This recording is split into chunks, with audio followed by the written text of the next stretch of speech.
Labadiena, su jumis svarbiausia savaitės įvykių apžvalga, savaitės naujienos.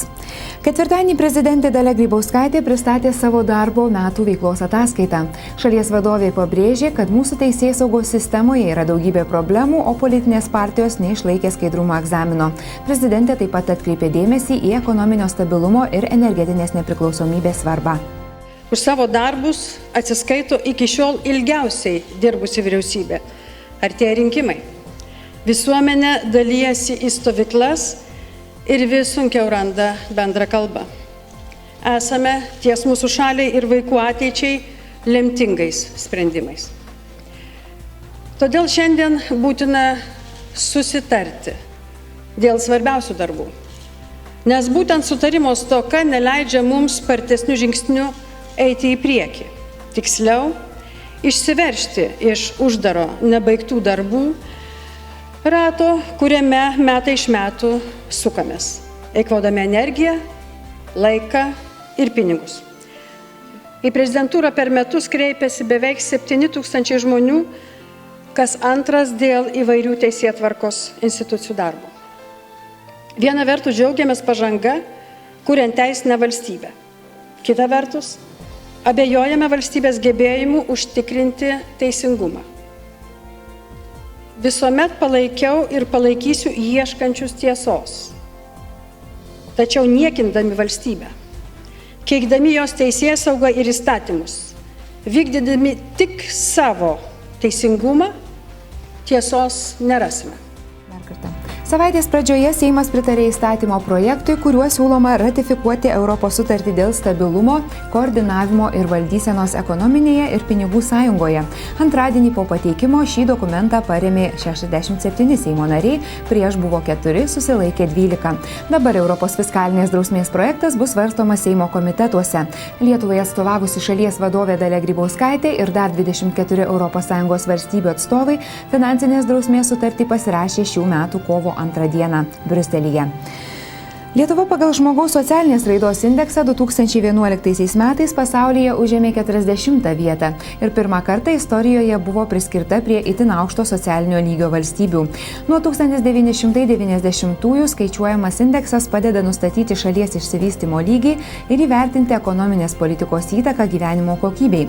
Mūsų artimiausia kaimynė Latvija atsidūrė 43 vietoje, o Estija užėmė aukščiausią iš 3 Baltijos valstybių 34 vietą. Socialinės raidos indekso viršūnėje Norvegija, toliau rikiuojasi Australija ir Olandija. Trečiadienį dalyvaujant premjerui Andriui Kubiliui bei sostinės merui Artūrui Zuokui, Visorių informacinių technologijų parke įvyko iškilminga IT centro ir verslo inkubatoriaus statybų pradžios ceremonija. Visorių informacinių technologijų parkas įsteigtas 2002 metais. Čia vykdoma su informacinėmis technologijomis susijusi mokslinė veikla. Šiuo metu čia dirba apie 700 informacinių technologijų srities specialistų. Naujas IT centras ir verslo inkubatorius duris planuoja atverti jau kitąmet. Lietuva su Azerbaidžano tiekėjais pradeda dėrybas dėl dujų pirkimo, pranešė Baku viešėjęs energetikos ministras Arvydas Sekmokas. Ministras teigia, kad Lietuva suinteresuota diversifikuoti tiekimą. Tai gali būti naudinga abiem šalims. Arvydo Sekmoko teigimu, Lietuva dujas iš Azerbaidžano galėtų pirkti taikant mainų mechanizmą. Klaipėdos nafta šiemet ketina skelbti dujų tiekimo suskystintųjų gamtinių dujų terminalui konkursą, o tiekimo sutartį tikimasi pasirašyti antrojoje metų pusėje. Šią savaitę Vilniuje vyko 16 Lietuvos kabelinės televizijos asociacijos konferencija. Lietuvos ir užsienio kabelinių televizijų tiekėjai šiais metais daugiausiai dėmesio skyrė skaitmeninės televizijos erai. Per konferenciją asociacijos nariai taip pat aptarė aktualias problemas, pristatė naujausias paslaugas ir atkreipė dėmesį, kad spalio 29 dieną, kai analoginės antžeminės televizijos vartotojai turės pereiti prie skaitmeninės televizijos, kabelinės, palidovinės, IP televizijos abonentams niekas nepasikeis. IPTV žiūrėtojai neturėtų to iš viso pajusti. Jie jau seniai naudojasi galimybėmis, visais privalumais, kurie suteikia ne tik skaitmeninė televizija, ne tik signalo kokybė, bet ir interaktyvios paslaugos. Tokios paslaugos kaip videofilmų nuoma, orų prognozių peržiūra, internetas televizoriuje. Galime drąsiai teigti, kad IPTV televizijos žiūrovai yra jau seniai žingsnių prieki visų technologijų. Po sunkios ligos eidamas 74 metus trečiadienio naktį mirė Seimo narys socialdemokratas Justinas Karosas. Politikas ir visuomenės veikėjas 5 kartus buvo išrinktas į Seimą, dabartinėje kadencijoje užėmė užsienio reikalų komiteto pirmininko pavaduotojo postą. 2004 ir 2007 metais jam buvo įteikti ordinai už nuopelnus Lietuvai Komandoro kryžius bei Komandoro didysis kryžius. Justinas Karosas bus laidojamas šeštadienį Vilniaus Antakalnio kapinėse. Sporto naujienos. Šiandien kaimyninėje Lenkijoje ir Ukrainoje prasideda 14-asis Europos futbolo čempionatas. Jame dėl čempionės titulo susigrums 16 komandų, suskirstytos į A, B, C ir D pogrupius. 18:30 Lietuvos laiku įvyks iškilminga atidarymo ceremonija. Na, o 19 val. Atidaromąsias rungtynes sužais šeimininkė Lenkija ir 2004 metų Europos čempionai graikai.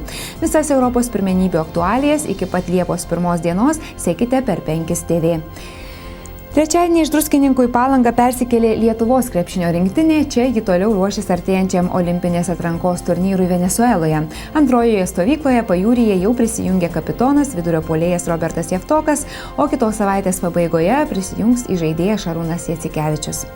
Nu, dabar apie orus. Šis savaitgalis turėtų būti šiltesnis, dienomis sušils iki 22 laipsnių, kai kur turėtų nestipriai palynoti. Kitą savaitę vasariški karščiai dar nelepins, sušils nuo 19 iki 22 laipsnių, dėja ir vėl neišvengsime nestipraus lietaus. Tiek naujienų šią savaitę, gero poilsio ir puikaus futbolo.